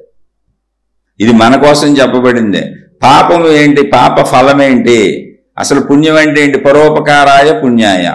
వేదవ్యాస మహర్షి చెప్పింది అదే. మొత్తం నేను రాసినటువంటి జ్ఞాన సారం మొత్తం ఎన్ని చెప్పానో వేదాల నుంచి మొదలుకొని మీరు ఎన్ని గ్రంథాలు చూస్తారో అన్నిటికీ గ్రంథ కోటిభిహి అన్నారు. అంటే కోటి గ్రంథముల సారము ఒక్క లైన్లో చెబుతున్నానన్నారు ఆయన. ఏంటది? పరోపకారాయ పుణ్యాయ పాపాయ పరపీడనం. పరోపకారం అంటే ఏంటి? నువ్వు కాక నీ పక్కనున్న ప్రతోళ్ళు పరులే. కుటుంబ సభ్యులు కాదు, పరులంటే బయటోళ్ళు కాదు నాయన. కుటుంబ సభ్యులు మనలోనే ఉన్నారు, పరులంటే బయటోళ్ళు అని. చాలా మంది కుటుంబాలు వదిలేసి బయట సేవ చేస్తామని బయలుదేరారు. భార్యా పిల్లలను వదిలేసి, ఇంట్లో వాళ్ళని వదిలేసి బయట సేవ చేస్తామని తల్లిదండ్రులను వదిలేసి ఆ సంస్థలు పట్టుకొని ఈ గురువులను పట్టుకొని వెళ్ళిపోతున్నారు ఆడపిల్లలు, మగపిల్లలు. కొంతమంది ఏమో భార్యా పిల్లలను అనుభవించేసాము, 40-50 ఏళ్ళు వచ్చేసి బోరు కొట్టేస్తుంది, ఇదే పిల్లలు ఇదే పిల్లలు నిత్యం వీళ్ళకి సేవలు చేయటమేను, ఎందుకు ఆ సంస్థను పట్టుకుపోతే వాళ్ళు ఎంత అన్నం పెడతారు, అక్కడ కూర్చోవచ్చు, అక్కడ పేరు వస్తుంది, పెత్తనాలు చేయొచ్చు అని అడ్డుపోతున్నారు. ఒరే నాయన, ఆధ్యాత్మికతను మీ ఇష్టం వచ్చినట్టు చేసుకుంటూ వెళ్తే తర్వాత మీరు అనుభవించే నరక బాధలు ఎలా తప్పుకుంటారు నాయన. అదే చెప్పింది ఇక్కడ కృష్ణ భగవానుడు. స్వధర్మం వలన కీర్తి నశిస్తుంది. కీర్తి అంటే పుణ్యము. పుణ్యవంతుడు ఎవరుంటారో, పుణ్యవంతురాలు ఎవరుంటారో వాళ్ళు మంచి చేసిన వాళ్ళు, వాళ్ళు మంచి వాళ్ళని ప్రజలు చెప్పుకుంటారు. కీర్తి ఎప్పుడు నశిస్తుందంటే స్వధర్మం తప్పినప్పుడు. నువ్వు ఇలా వదిలేసి పారిపోతే, నువ్వు ఈ చేయకపోతే నీ కీర్తి నశించి ఫలానా ఆవిడ ఎలా చేశాడు, ఫలానా వాడు ఎలా చేశాడు, ఫలానా ఆవిడ ఎలా చేసింది, తన తల్లిదండ్రులను వదిలేసింది, తన భర్తను వదిలేసింది, తన పిల్లలను వదిలేసింది, రోడ్లు పట్టుకు తిరుగుతున్నాడు, రోడ్లు పట్టుకెళ్తున్నారు, దేవుడి పేరుతో పోతున్నారు అనేటువంటి పాపమే నీకు వస్తుంది. ఆ ఉసురంతా నీకు తగులుద్ది. నీ స్వధర్మం నువ్వు నిర్వర్తించవలసిందే జీవితంలో. నీ మీద ఆధారపడిన తల్లిదండ్రుల్ని, నీ కుటుంబ సభ్యుల్ని, నిన్ను నువ్వు చూసుకోవటం, ఇవన్నీ నీ స్వధర్మము. నీ శరీరాన్ని చక్కగా నిలుపుకోవాలి. ఎందుకంటే నీ బాధ్యతలనే ఈ యుద్ధం సరిగ్గా జరగాలంటే, ఈ సంగ్రామం సరిగ్గా జరగాలంటే నీ శరీరం బాగుండాలి, నీ మనసు బాగుండాలి, నీ బుద్ధి బాగుండాలి. వీటన్నింటికంటే అధికంగా నీలో జ్ఞానబలం ఉండాలి. ఆ జ్ఞానబలం మంచి చేత మాత్రమే వస్తుంది. మంచి విను, మంచి చూడు, మంచి చెయ్యి, మంచిగానే జీవించు, నీకు జ్ఞానబలం పెరుగుతుంది. పాపం వద్దు. పరోపకారం అంటే నువ్వు కాక నీ పక్కనున్న ప్రతి వాళ్ళు, నువ్వు కాక నీ పక్కనున్నటువంటి నీ తండ్రి కావచ్చు, తల్లి కావచ్చు, భార్య కావచ్చు, భర్త కావచ్చు, అన్న కావచ్చు, తమ్ముడు కావచ్చు, నీ బాధ్యతలు ఏమన్నావు అవన్నీ. అలాగే ప్రపంచంలో ఉన్న వాళ్ళు ఎవరైనా పరులు. అందులో బాధ్యతలు ముందు. సంగ్రామము అంటే ఏంటి? బాధ్యతలు. స్వధర్మము అని చెప్పారు. అందుకే స్వధర్మం అంటే ఏంటో తెలుసా? నా తల్లిదండ్రులు నేను చూడటం స్వధర్మం, నా కుటుంబాన్ని నేను చూడటం స్వధర్మం, ఎవరికో వెళ్ళి మేలు చేస్తాను, ప్రపంచాన్ని ఉద్ధరిస్తాను అనేది పరధర్మం. జాగ్రత్త గుర్తుపెట్టుకుని పాపమే వస్తుంది. మీరు కీర్తి ప్రతిష్టలు పొందొచ్చు, డబ్బు పొందొచ్చు, పెద్ద పెద్ద పదవులు అలంకరించేయచ్చు, మేము ప్రపంచాన్ని ఉద్ధరించేసామని. కానే కాదు నాయన. స్వధర్మం పోతే పరధర్మం ఎప్పుడూ తప్పే. పరధర్మం అంటే మీరు పరమతాలని అన్వయం తీసుకుంటున్నారు. అసలు ఈ చెప్పిన రోజుల్లో మతాలే లేవు. అసలు ఈ స్వధర్మం అనేది మానవులకు, మానవ జాతికి వేదకాలం నుంచి చెప్పుకు రాబడుతున్నటువంటి సత్యము. తెలివి గలవాళ్ళు, ప్రజ్ఞ గలవాళ్ళు, ఆసక్తి ఉన్నవాళ్ళు, జిజ్ఞాసువులు ఎవరైనా తెలుసుకోవాలనుకుంటే వేదకాలం ఎప్పుడో ఒకసారి వెళ్ళి చూడండి. వేదానికి కాలమే లేదు. మానవ జాతి ఎప్పుడుందో అప్పటి నుంచి ఉంది. వేదములు అంటే ప్రత్యేకమైన మతమునకు సంబంధించిన గ్రంథములు కాదు. వేదములు అంటే తెలుసుకొనదగినవి, మనుషులందరూ తెలుసుకొనదగిన విషయములు ఇందులో ఉన్నవి అని చెప్పారు. అందులోనే చెప్పారు స్వధర్మో నిధనం శ్రేయ. అది మీకు ఇప్పుడు భగవద్గీతలో కనపడినట్టు కృష్ణ భగవానుడు చెప్పినట్టు అనిపించవచ్చు. అప్పుడు కూడా అసలు కృష్ణ భగవానుడు భగవద్గీతలో చెప్పిన సమయం కూడా ఇంకా అసలు మతాలు ఏర్పడలేదు, పరమతాలు కాదు అది. స్వధర్మో నిధనం శ్రేయ పరధర్మో భయావహ అంటే పరమతాలు పరదేవుడు అని కాదు. స్వధర్మము నీ సొంత ధర్మాలు నువ్వు చేయాలి. సొంత ధర్మాలు వదిలేసి దేశాన్ని ఉద్ధరిస్తాను, ఆళ్ళను ఉద్ధరిస్తాను, ఏళ్ళను ఉద్ధరిస్తానని పరధర్మాలకు పోతే, పరులంటే ఇతరులు, స్వధర్మము అంటే నీ స్వీయముగా నువ్వు చేయవలసిన ధర్మములు. ఇవన్నీ చేసినా కావాలంటే ఇతరులకు మేలు చేయి, కానీ నీ మెయిన్ ఫోకస్ ఎప్పుడు స్వధర్మం మీదే ఉండాలి. పరుల మీద నీ దృష్టి ఉండి సొంత ధర్మాలను అంటే నీ సొంత శరీరాన్ని, నీ సొంత కుటుంబాన్ని, నీ సొంత వాళ్ళని నువ్వు అశ్రద్ధ చేసుకుంటే అది మహాపాపము.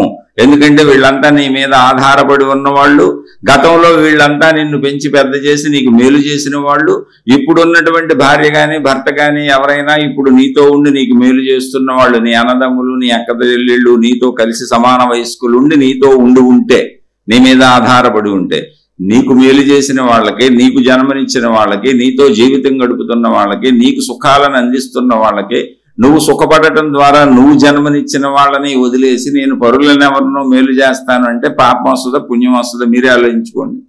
ఇప్పుడు దేవుళ్ళ పేరుతో, మతాల పేరుతో, సంస్థల పేరుతో కుటుంబాలు వదిలిపెట్టి వెళ్ళిపోయే వాళ్ళందరూ మీరు ఏం చేస్తున్నారు అనేది ఎవరికి వాళ్ళే ఆలోచించుకోండి. ఎందుకంటే ఈ మధ్య అనేక కేసులు బయటకు వచ్చినాయి.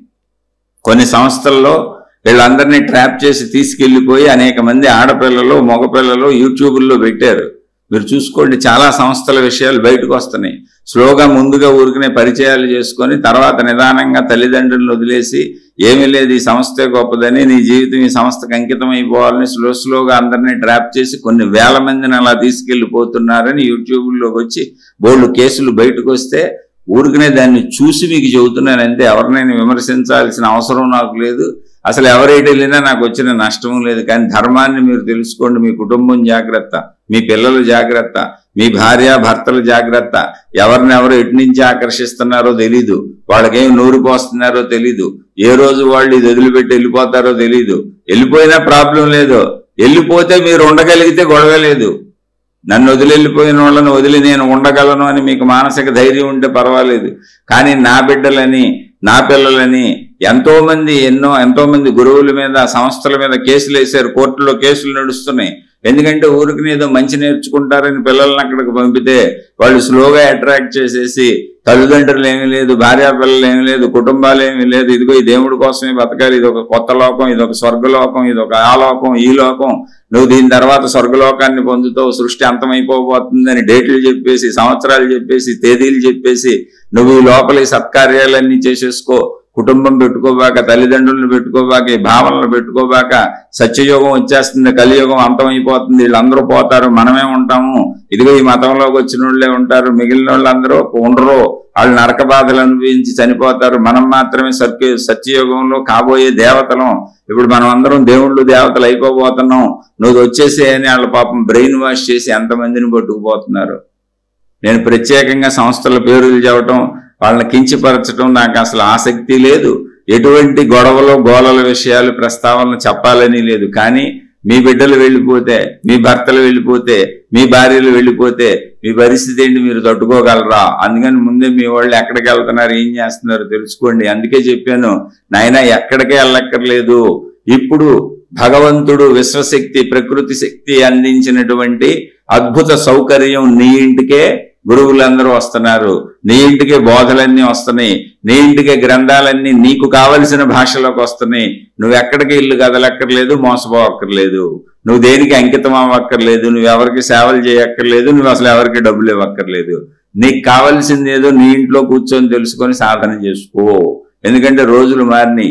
ఇటువంటి మోసపు సంస్థలు వస్తాయని, ఇటువంటి మోసగాళ్ళు వస్తారని, ఇటువంటి మోసపు విధానాలు వస్తాయని ప్రకృతి అద్భుతంగా ఏర్పాటు చేసిన వ్యవస్థ ఇంటర్నెట్.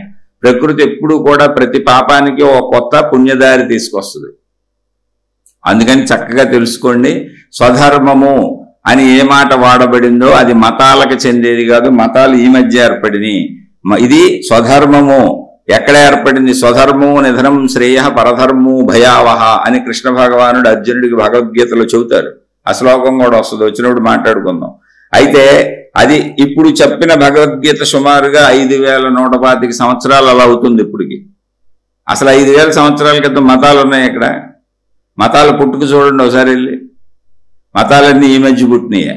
వాటికి డేట్లు ఉన్నాయి, తారీఖులు ఉన్నాయి, ఏ గురువుల నుంచి మొదలైనయో ఉన్నాయి, ఏ మహాత్ముడు వస్తే ఏ మతం పుట్టిందో ఉంది.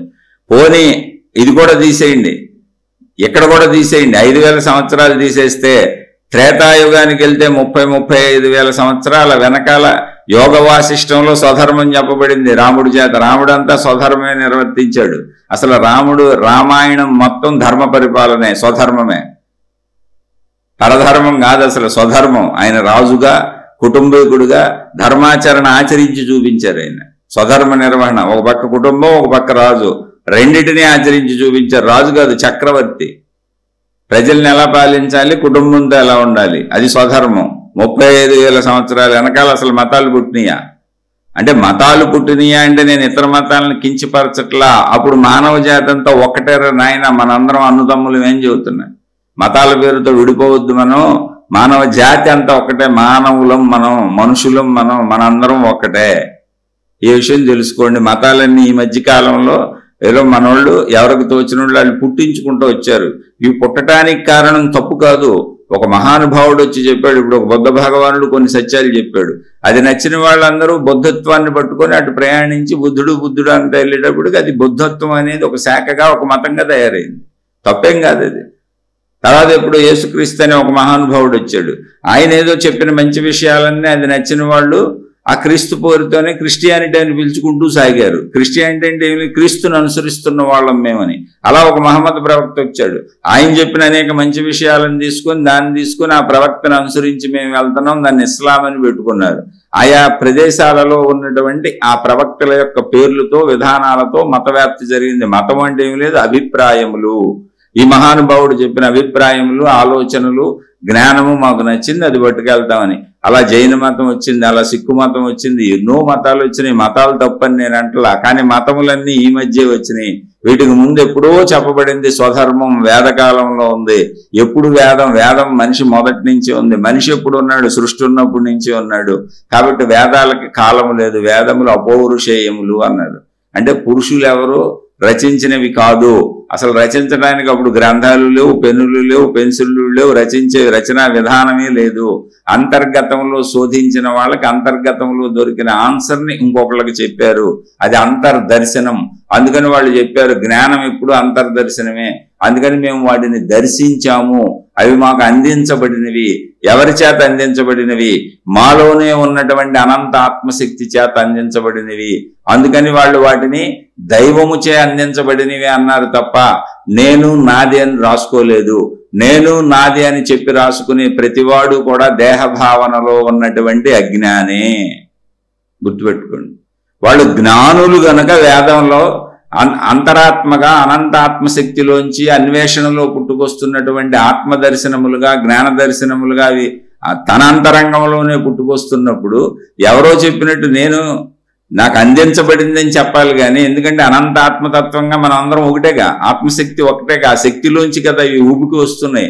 అప్పుడు దేహభావనలో నేనని పేరు రాసుకుంటాడు. అసలు ఎవడన్నా కాపీరైట్ పెట్టుకుంటాడా ఇది నాదని? అంటే అది దేహభావన, అజ్ఞాన భావన. అందుకని సంపూర్ణమైన జ్ఞానులు రచించినవి గనుక వేదములు, రచించినవి అనకూడదు, చెప్పినవి గనుక, వాళ్ళ దర్శనములు గనుక, అంతరాత్మ అనంత ఆత్మశక్తిలోంచి వచ్చినవి గనుక వాటికి పేర్లు ఉండవు, అపౌరుషేయములు. ఎందుకంటే అద్భుతమైన ఆత్మశక్తిలోంచి ఆవిర్భవించిన ఆత్మ సత్యములు, ఆత్మతత్వములు. అవే మారుతూ ఇప్పుడు వచ్చినాయి. అక్కడే చెప్పబడింది స్వధర్మము నిధనం శ్రేయ. అప్పుడు మతాలు ఎక్కడున్నాయి? స్వధర్మము ఎవరికి వాళ్ళు. అప్పుడు ప్రతి వ్యక్తి మొదటి నుంచి మానవుడు ఉన్నంత కాలం నుంచి స్త్రీ ఉంది, పురుషుడు ఉన్నాడు, స్త్రీ పురుష ఆకర్షణ ఉంది. అందుకే మానవ జాతి అభివృద్ధి చెందుతూ వచ్చింది. ఆ స్త్రీ పురుష ఆకర్షణలో జంతువులతో కలిసి బతుకుతున్నటువంటి మనుషులు అభివృద్ధి చెందుతూ నాగరికతను పెంచుకుంటూ మునులై, యోగులై, ఋషులై, తపస్సంపన్నులై, సృష్టి రహస్యాలను కనుక్కుంటూ అవధూతలై, జ్ఞానులై, అద్భుతమైనటువంటి అనేక మార్గాలను కనుగొని వాళ్ళ తపశ్శక్తి చేత ఆ జ్ఞానాన్ని అందించుకుంటూ వచ్చారు. అప్పుడు కూడా కుటుంబ వ్యవస్థే ఉంది. యోగులకు కుటుంబాలు ఉన్నాయి, మునులకు కుటుంబాలు ఉన్నాయి, ఋషులకు కుటుంబాలు ఉన్నాయి. మొత్తం అందరికీ భార్య పిల్లలు వ్యవస్థ ఉంది. ఆ వ్యవస్థలో మనలాగా ఇప్పుడు విచ్చలవిడిగా అనేక విషయాలు లేవు గనుక, అనేక సుఖభోగ వస్తువులు లేవు గనుక ప్రపంచం మీద, ప్రకృతి మీద మాత్రమే ఆధారపడి ఉన్నారు. బోల్డ్ సమయం మిగిలింది, ధన సంపాదనకు పరుగులెత్తి కేటాయించక్కర్లేదు. ఇప్పుడు పశుపక్ష్యాదులు ఎంత సునాయాసంగా దొరికిన వాటితో బతుకుతున్నాయో అలా హాయిగా దొరికిన వాటితో బతికి మిగిలిన కాలం అంతా కూడా తపస్సు చేసుకున్నారు. ఆ తపస్సులో వాళ్ళు కనుగొన్న సత్యాలను మనకు చాటి చెప్పారు. మనందరం ఋషి సంతతి, ముని సంతతి, కుటుంబ వ్యవస్థ సాగుతూ వచ్చింది. అందుకని ఆ కుటుంబ వ్యవస్థలో ఉన్నారు కనుక కుటుంబ వ్యవస్థలో ముందు తరాల వాళ్ళు పిల్లల్ని కని పెంచి తర్వాత వాళ్ళు వృద్ధులైపోవటం, వృద్ధాప్యంలో వాళ్ళు మళ్ళీ చాలా ఇబ్బందులకు గురవటం, శారీరక బలాలు తగ్గిపోవటం, మానసిక బలాలు తగ్గిపోవటం, మరణించే వరకు వాళ్ళకు ఒక తోడు అవసరం అవటం, ఇవన్నీ గమనించి స్వధర్మాలను చెప్పారు. అందుకని స్వధర్మో నిధనం శ్రేయ అనేది మానవ జాతికి చెప్పబడింది. పరధర్మో భయావహ అన్నది ఇతరుల విషయాల్లో, ఇతరుల ఇళ్లలోకి నీ వాళ్ళను వదిలేసి అక్కడ చొచ్చుకుపోయి నువ్వు చేసే అన్ని పరధర్మము అని చెప్పబడింది. అవునంటే మీకు నచ్చితే తీసుకోండి, వద్దంటే వదిలేయండి. కానీ మీ కుటుంబాలు జాగ్రత్త, మీ పిల్లలు జాగ్రత్త, మీ వాళ్ళు ఎవరు ఎటు వెళ్తున్నారో చూసుకోండి. తీరా వాళ్ళు ఎటో వెళ్ళిపోయి ఎవరో హిప్నటైజ్ చేసేసి ఎవరి వలలోనో ఎవరి బుట్టలోనో పడిపోయి మిమ్మల్ని వదిలేసి ఎక్కడికో వెళ్ళిపోయినాక మీరు ఎన్ని కోర్టు కేసులు వేసుకున్నా, ఎవరి చుట్టూ తిరిగినా మీ మనోవ్యధను తీర్చే వాళ్ళు ఎవరో ఉండరు. ఎందుకంటే సంస్థలు బలీయంగా ఉంటాయి, పాతుకుపోయి ఉంటాయి, లక్షల కోట్ల మంది అనుయాయులు ఉంటారు, కోటాను కోట్ల డబ్బు ఉంటుంది. వాళ్ళ ముందు మీరు ఒక వ్యక్తిగా గెలవలేరు. ఇలా జరుగుతుంది. ఇప్పుడు మీరు చూసుకోండి, యూట్యూబ్లోకి వెళ్ళి చూసుకోండి. నేను చెప్పినవన్నీ బోల్డ్ కేసులు ఉన్నాయి. అక్కడ ఆల్రెడీ కోర్టుల్లో కేసులు ఉన్నాయి. మా పిల్లలు వెళ్ళిపోయారు, అక్కడ ఉన్నారు, రమ్మంటే రానంటున్నారు. ఎంత దారుణంగా చెప్పారంటే యూట్యూబ్లో స్వయంగా ఒక ఆవిడ అక్కడి నుంచి వచ్చిన ఆవిడ చెప్పింది, మా మీద ఎక్కడ పడితే అక్కడ చేతులు వేశారు, మాతో అసభ్య ప్రవర్తనలు చేశారు, స్త్రీలతో అసభ్యంగా ప్రవర్తిస్తున్నారు. చాలా పెద్ద సంస్థ ఇది. చాలా చిత్రాతిచిత్రంగా వాళ్ళు నమ్మిస్తారు మమ్మల్ని, ఇలా చేస్తారు, రకరకాలుగా జరుగుతుంది, అక్కడ చాలా ఇబ్బందులు అవుతాయి అని అందులోంచి బయటకు వచ్చేసినటువంటి ఒక స్త్రీ చెప్పింది. తండ్రి చనిపోతే స్వయంగా అసలు చనిపోయిన తండ్రిని చూడటానికి కూడా వెళ్ళకూడదని నియమం పెట్టారు వాళ్ళు. నీ కుటుంబ సభ్యులతో అసలు మాట్లాడకూడదన్నారు, ఆ బిల్డింగుల్లోంచి బయటకు రాకూడదన్నారు. ఇవన్నీ నేను యూట్యూబ్లో విని మీకు చెబుతున్నాను. ఇలాంటివి చాలా ఉన్నాయి. జాగ్రత్తగా ఉండండి, మీ స్వధర్మాన్ని మీరు పాటించుకోండి. ఒకవేళ నేను చెప్పిన దాంట్లో ఎక్కడైనా తప్పు ఉందని మీకు అనిపిస్తే దయచేసి నన్ను క్షమించండి. ఇక్కడ కృష్ణ భగవానుడు చెప్పినటువంటి నీ కీర్తి నశించి పాపమును పొందుతావు అన్నది ఇదే పాపము. నీ వాళ్ళను వదిలేసి నువ్వు ఎక్కడికో వెళ్ళిపోతే వాళ్ళ ఉసురు నీకు తగలకుండా ఉంటుందా? నిన్ను కన్నవాళ్ళు, నిన్ను పెంచిన వాళ్ళు, నీకు సర్వము సమకూర్చిన వాళ్ళు, నీతో జీవితాన్ని పంచుకున్న వాళ్ళు, నీ ద్వారా కనబడిన వాళ్ళు, వీళ్ళని వదిలేసి వెళ్ళిపోతే అలా ఆలోచించుకోండి. స్వధర్మము అంటే చక్కగా ఎవరి ధర్మాలు వాళ్ళు పాటించుకోండి. తొందరగా ట్రాపుల్లో ఇరుక్కోబాకండి. మీ బుర్రని తెలివిని వాడితే మీరు అన్ని గ్రహించగలుగుతారు. కానీ ఎంత అద్భుతమైన ట్రాపుల్లో పెడుతున్నారంటే రాబోయే కాలంలో కాబోయే దేవుళ్ళు దేవతలు మనమేంటే వాళ్ళు పాపం ఇప్పుడు అన్ని వదిలేసి వెళ్ళిపోతున్నారు. ఇంకా మీరు ఆలోచించుకోండి, వెళ్ళి యూట్యూబ్లో ఎత్తుక్కోండి. నేను ఎవరిని విమర్శించాలని చెప్పలేదు. ఇక్కడ విషయం స్వధర్మము అనే దాన్ని క్లారిఫై తెలిచాను. స్వధర్మము అనేది ఇతర మతానికి సంబంధించింది కాదు. ఎందుకంటే అది చెప్పబడిన రోజుల్లో అసలు మతాలే లేవు, మనుషులు మాత్రమే ఉన్నారు. మతాలన్నీ ఈ మధ్యకాలంలో ఏర్పడినాయి. ఇది వేదకాలం నుంచి చెప్పబడుతుంది, ఇప్పుడు కాదు. ఒకసారి చూసుకోండి, మీకే అర్థమవుతుంది. చక్కగా ఉండండి. శుభమస్తు. మీకు మీ కుటుంబ సభ్యులకు మేలు చేకూరుగాక. మరలా మరొక కొత్త శీర్షికతో కలుసుకుందాం. మీ అభిప్రాయాలను కామెంట్ల రూపంలో తెలియచేయండి. మీ సందేహాలను ప్రశ్నల రూపంలో అడిగే ప్రయత్నం చేయండి. నేను చెప్పే వాటిలో తప్పులుంటే, మీకు నచ్చకపోతే, ఇది పొరపాటు అనిపిస్తే, తప్పు అని మీరు భావిస్తే, నేను చెప్పిన నా సొంత విశ్లేషణలో, సొంత భావనలో నన్ను క్షమించి వదిలేయండి. ఎందుకంటే నేనున్న మెట్టు మీద నేను మాట్లాడుతున్నా, నాకు అర్థమైనవి నేను మాట్లాడుతున్నా. నేను సంపూర్ణ పూర్ణ పురుషుణ్ణి కాదు, పూర్ణ జ్ఞానిని కాదు, అసలు అనంత ఆత్మానుభవాన్ని నేను పొందనే లేదు. నేను ఈ మార్గంలో నడుస్తూ నేను కూడా ఏమైనా కొంచెం ఆ జ్ఞానం తెలుసుకొని ఆ అనుభూతిని పొందే అవకాశం నాకు దొరుకుతుందా అని వెతుకుతూ ప్రయత్నించుకుంటున్నటువంటి ఒక సామాన్యుడను. నచ్చిన వాళ్ళు వినండి, నచ్చని వాళ్ళు వదిలేయండి. హాయిగా ఎవరి మార్గంలో వాళ్ళు సాగిపోండి. శుభమస్తు. మరలా మరొక కొత్త శ్లోకంతో కలుసుకుందాం.